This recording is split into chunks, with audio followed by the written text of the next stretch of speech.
Hi, Next Radio, it's Tony Blackburn here. I know you can't all be social media dynamos like me, so here's a not-so-fabulous 5 posts we should forget.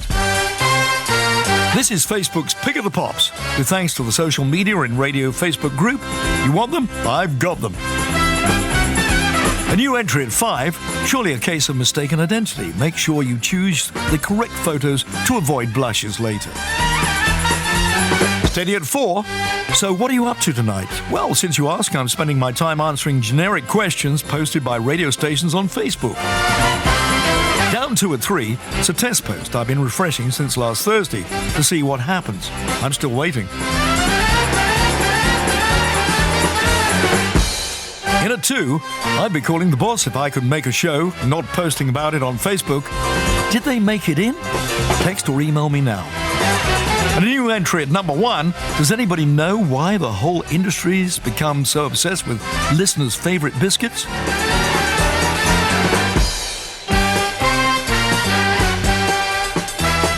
Well, that's all we've got time for today. Please welcome Will Guyat from Facebook to share some social media secrets and successes.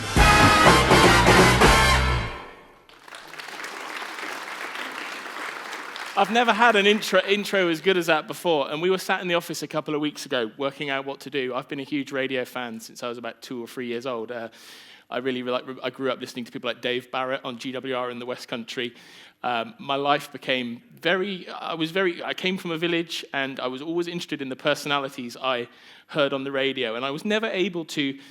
You'd sort of read about them in the local newspapers, and you'd see little glimpses of their lives, and you never really got that close to them. So one of the things I've been doing at Facebook is sort of really closely looking at how we can help you. I was chatting to a BBC editor earlier, and I said to them, we don't really have a strategy for radio at Facebook yet. And they said, good, because we don't have a Facebook strategy in local radio. So it kind of worked pretty well for me. So we've been doing some sort of a fair bit of investigation over the last couple of months. So my name is Will Guyat. I'm partner manager for EMEA at Facebook. My real job is news, so I work with organisations like the BBC, Al Jazeera, the Financial Times, the Sun, news organisations all around Europe, the Middle East and Africa, but radio has been my passion, and I've been fortunate enough to be playing around with some radio. Thanks to Tony Blackburn for the introduction there. That was like my favourite thing I have ever done in my whole career. I must apologise for Ian Collins. Ian can't be here. The power of Facebook is so great that several people have come up to me and said that they've read his post about his mum dying over the weekend on Facebook and wanted to send on their condolences. So to me, that worked. And that was an example of somebody being really honest and frank on social media and getting a fantastic response from listeners and from people in the industry who follow him. You've already had Tony Blackburn with a few things you really shouldn't be doing on Facebook, yet seems to happen way, way, way too much. And I just wanted to talk you through a few bits and pieces, and then we'll imagine that Ian miraculously comes onto the stage to start talking about his Facebook page, why we've done it, how we've been experimenting with it, and the performance over the last couple of months. I ask a lot of people in radio about their views on Facebook, and here's a couple of common occurrences. Facebook isn't the social network for radio presenters, and you'd be amazed at the number of people who are employed in social media at stations who've told me that over time, and I've been working really hard to try and find some good use cases as to why they should consider building their personalities through Facebook. People often say this as well, like Facebook's been around for ages, over 10 years. You keep a Facebook page to keep in touch with your friends and family, but you don't use it for your work. And then also, people say they can't be everywhere. I've already got a following on Twitter. People love Twitter. I love Twitter. If you've been following me today, I'm always on Twitter. But I'm also obviously very passionate about Facebook as a platform as well. And the radio presenter that will remain unnamed said they were 100% committed to MySpace, which was a very good piece of feedback. I wanted to give you a couple of numbers. I don't ever like coming out to these situations to kind of bore people with numbers. I'm not here to sell you Facebook ads.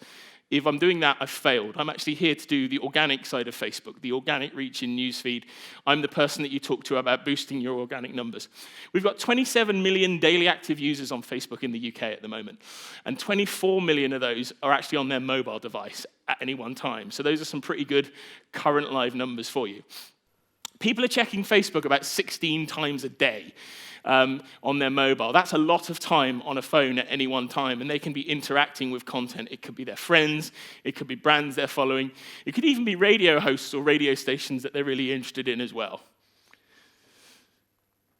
I'm just going to keep clicking it till it works. There it goes. Facebook, Tim talked really interestingly about video earlier. 4 billion plus video views a day now on Facebook.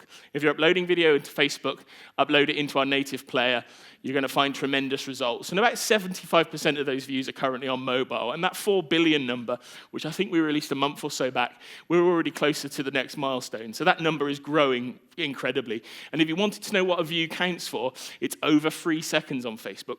We can talk about that later on. But then the numbers on how videos are actually performing beyond 30 seconds, we've got some really impressive numbers there too.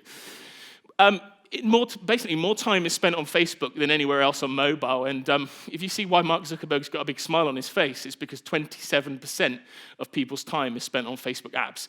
And that's pretty much, by and large, Facebook and WhatsApp.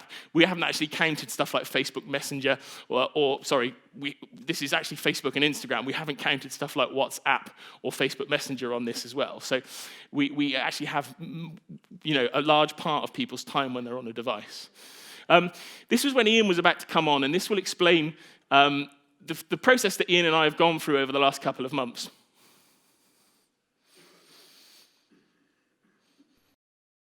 Go to facebook.com/Ian Collins UK. Already the traffic is kind of building there. Make sure you use this as your default place during the show to add your comments and get your points read out on air. We've tended to use this, as almost a launch pad. It's like I start a show at 10 in the morning for a program I present at 10 at night. NHS providing money for alternative treatments and even holidays. Reese said, seeing this after a begging email I've just had to write to a social care department, begging for them to take me and my disability seriously for help. It's infuriating. And it's another thing I don't get, all these celebrities that have found themselves in jail of late, and yet Pete Townsend is somehow playing Glastonbury. You'd have thought it would have been the Download Festival. Come on!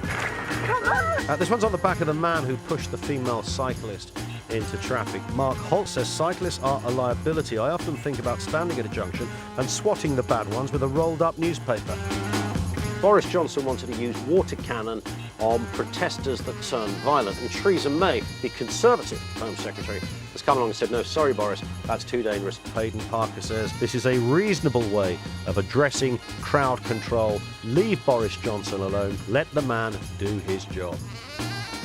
Facebook have just launched a new feature called Facebook Live. This enables me to flick a switch on my blower and essentially broadcast in real pictures, kids.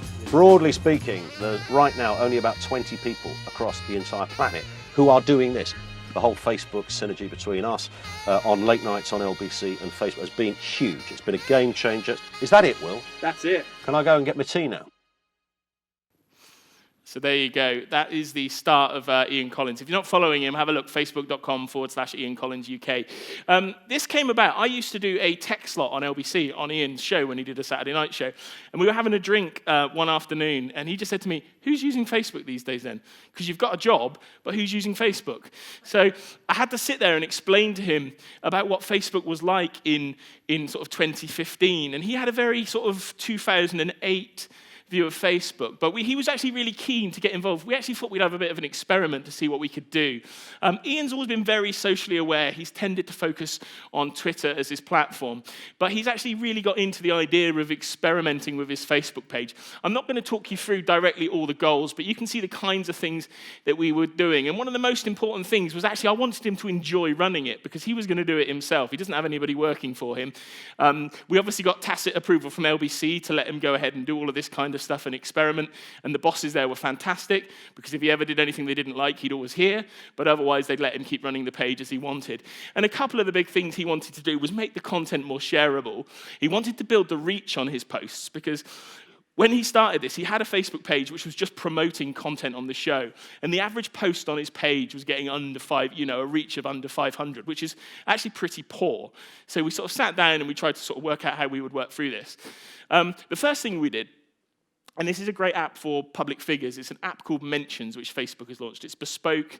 It's for verified profiles, people with verified profiles and pages. It's got a couple of really interesting features. So you can actually do inline Q&As in this. So you can start hosting Q&As directly to your Facebook page from within the app. You've got the Facebook Live video streaming, which I'll talk to you about in a minute. You all know about Periscope. Facebook now has a version of this, which you can do on a Facebook page. The comments appear in line underneath the video, and there's a number of sort of great sort of bits of notification, so it means people know that you're actually broadcasting live on your page. We've been doing that for a couple of months. Ian was in the handful of 10 people we were testing, just because I knew him and I knew he wouldn't be any trouble. And it was a really good experiment. One of the other great things about Facebook Mentions is the trending data is depersonalized.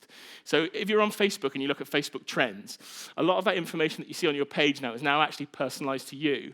But for the Public Figures app, we've depersonalized that. So you generally see what everybody else is talking about on Facebook, and you can use that to great effect, and I'll show you that in a second. There we go. So, I've gone one slide ahead. Let's go back quickly. So Ian primarily wanted to use this as promotion for his show, and he stumbled across all of this, so he should take full credit for this.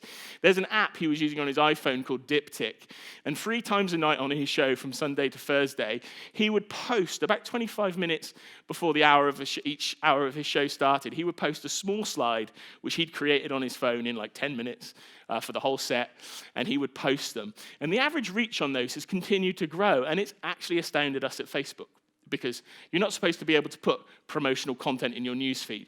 Users have told us they're not a fan of promotional content. What he's very carefully doing and cleverly doing is subverting these rules, and he's actually getting greater reach on his posts. So on an average night, let's say if he was on air tonight, he'd post one of these. Probably up to about 6,000 people who follow his page would see this tonight while he was on air. And you could have anything up to 100 or so comments underneath, which is actually very helpful if you're a talk radio presenter. You go on air and you haven't got any calls on the board.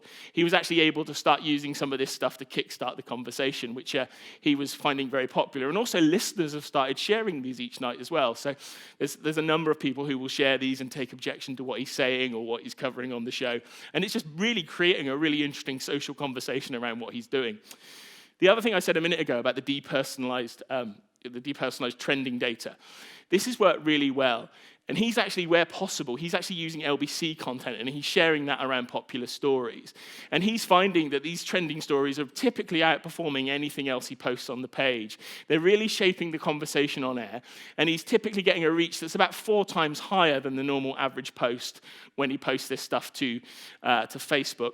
He's also actually finding that these stories are being really heavily shared by listeners, and they're actually now driving, from the information we've got, they're driving clicks back to the websites that he is now talking about. And some of these stories that he's posted, he's sending 20,000 people off to websites and various other things. So it's become a sort of a real surprise.